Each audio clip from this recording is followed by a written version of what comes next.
Hello, everyone. It's such a pleasure for me to be on stage with you and see all of you today. Before I get started, I want to congratulate AMO on their 125th anniversary. Woo! That's 125 years of building strong, thriving communities across our province. That is a remarkable achievement that you should all be very proud of. Can you believe that Ontario's population was just over 2 million when AMO's first meeting was held in Hamilton in 1899? Today, we're around 16 million. And in a little over 2 decades, Ontario's population is expected to rise to over 21 million. We know that Ontario's infrastructure must be upgraded to keep pace with population growth and ensure a world-class standard of living for the future. It's a tall order, and it requires big thinking and bold action. It also requires courage and conviction from all of us who serve the public. That's why Ontario's plan to build includes the most ambitious capital plan in the province's history, with an investment of more than $190 billion over the next decade to modernize and expand Ontario's infrastructure. That's a generation-defining investment. But our government knows that we can't build Ontario alone. Our municipal partners are essential. We rely on your leadership and advice to provide the best possible support for your communities. That's why being able to speak with you today is so important to me. I want to thank Colin and the entire AMO board for this opportunity. Our government has listened to municipalities. By funding infrastructure, we are removing the largest barrier to building homes for the people of Ontario. We're making a historic investment of more than $1.9 billion to support housing-enabling infrastructure projects across the province. It was with great pleasure that I joined Premier Ford in Mississauga earlier this month to announce an investment of $970 million through the Housing Enabling Water Systems Fund. This ambitious fund lets us work with you to put shovels in the ground sooner and unlock the housing Ontario needs. The funding will support projects enabling the construction of 511,000 new housing units across 60 municipalities. And this is a very important note. $456 million of these dollars were allocated to small, rural, and northern communities.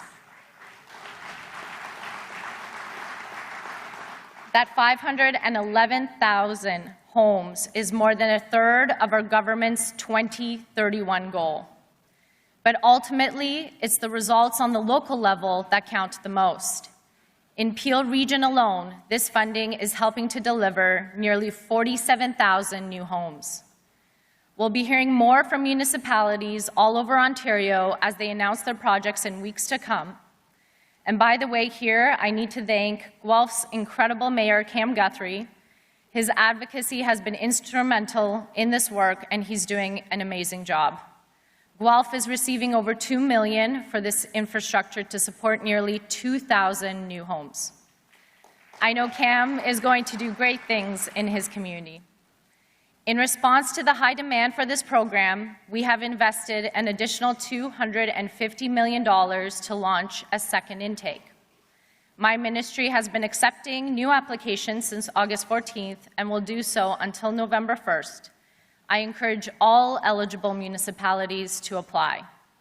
Let's push ourselves to build more than 511,000 homes. I'd also like to announce that we will be launching the Housing Enabling Core Servicing Intake, which represents an investment of $400 million that will allow municipalities to apply for funding to build, maintain, and repair roads and bridges, as well as any other work needed to unlock lands for redevelopment.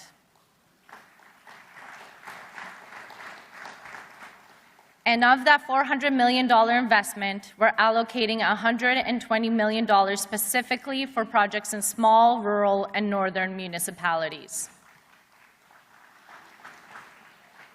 I'm pretty excited about it too.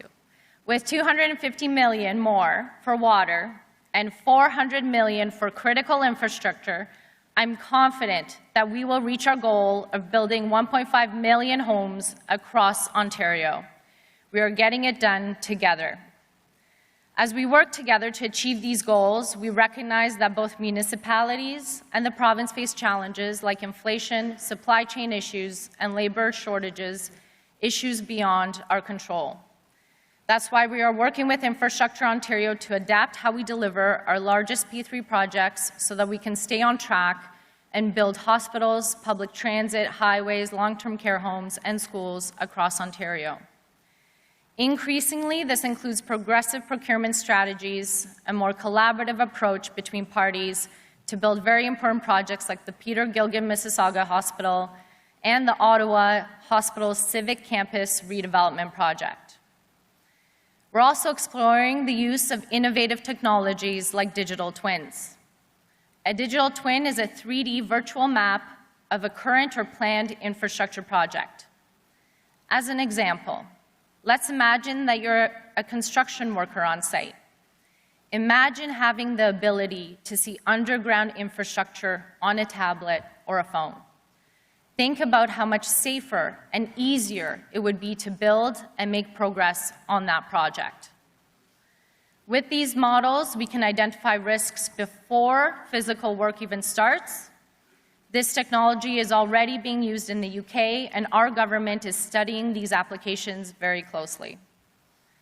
Infrastructure Ontario and my ministry are exploring digital twins on 3 complex infrastructure projects: the Eglinton Crosstown West Extension, the Peter Gilgan Mississauga Hospital redevelopment, and my favorite project, the Ontario Place redevelopment project.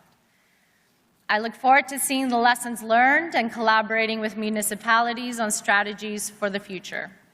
And it is my hope that in the coming months, we will be implementing digital twin technology to build Ontario together. Before I go, I want to thank you again for the opportunity to speak today.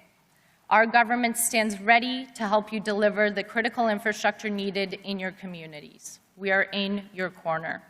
It's by working together that we will lay the foundation for a stronger Ontario and create prosperity for generations to come. We should all be proud. Our water program is the most aggressive and effective housing policy in the country. Let's get the job done together. Thank you.